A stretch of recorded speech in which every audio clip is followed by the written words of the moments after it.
नमस्कार दर्शक बंधु मु कृष्णा आपण मानक स्वागत करुच्ची मो चैनल कृष्णा क्रिएशन ओडिया बोहू को छांक तरकारी करने मु प्रथमे 200 ग्राम बुट डाली को 8 घंटा भिजेकी रखी।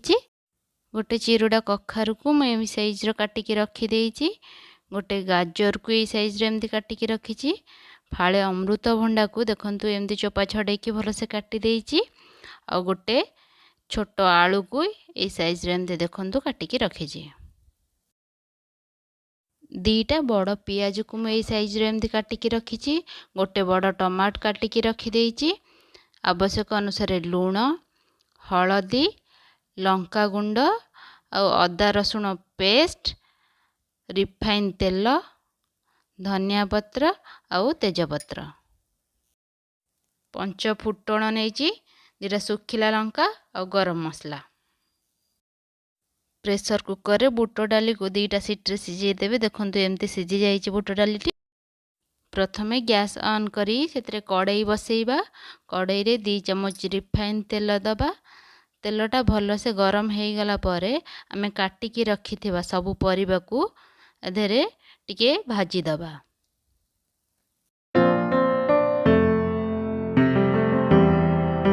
परिबा सब भाजी हो जाइए।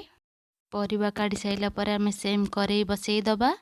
ता देहरे 2 चम्मच तेल पकई दबा। तेलटा भल से गरम हो गला परे आमे काटिकी रखिथिबा पियाज को ऐड कर दबा और पियाज टी को भल भाबे भाजीबा।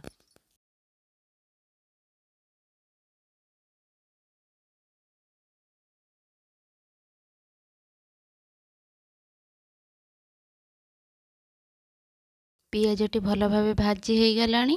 आमे एथिरे बाटिकी रखिथिबा अदा रसुण पेस्ट पकई दबा। गोटे चम्मच लूण पकेइबा। गोटे चम्मच हलदी पकई दबा आ 1.5 चम्मच लंका गुंड पकेइकी टिके पानी देइकी भल भाबे कसेबा।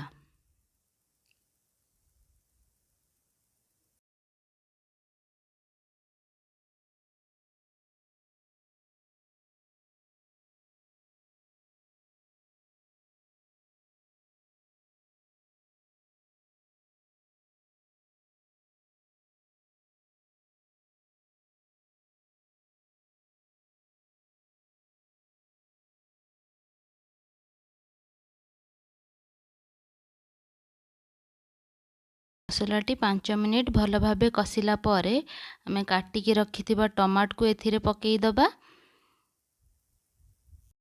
टमाट पकई सारला परे आउ 10 मिनिट आमे आको भल भाबे कसिबा।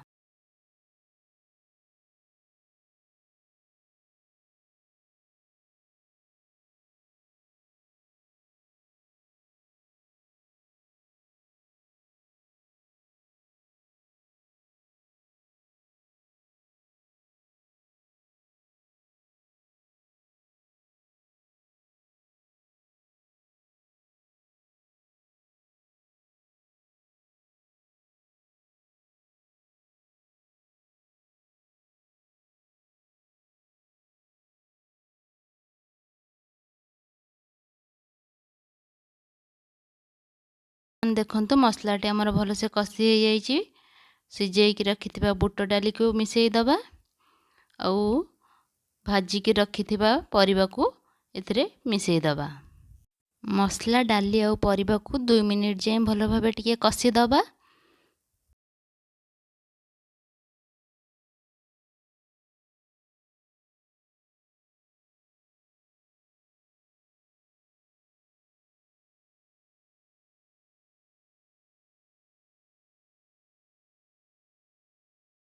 दुई मिनिट पर गोटे ग्लास पानी एथिरे मिसई दबा।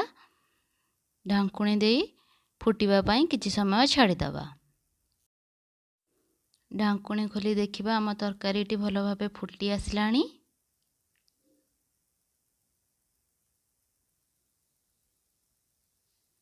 देखंतु तरकारीटी एतिकी बहलिया रहिबो।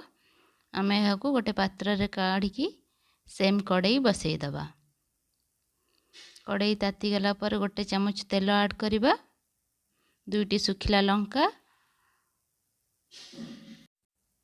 पंच फुटण पकईदवा।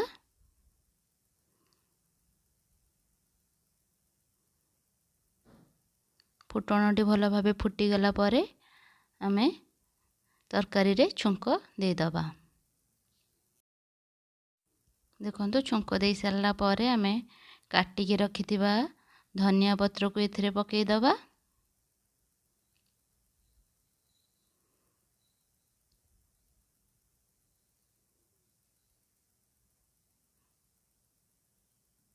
और गरम मसला गोटे चमच पकईदबा।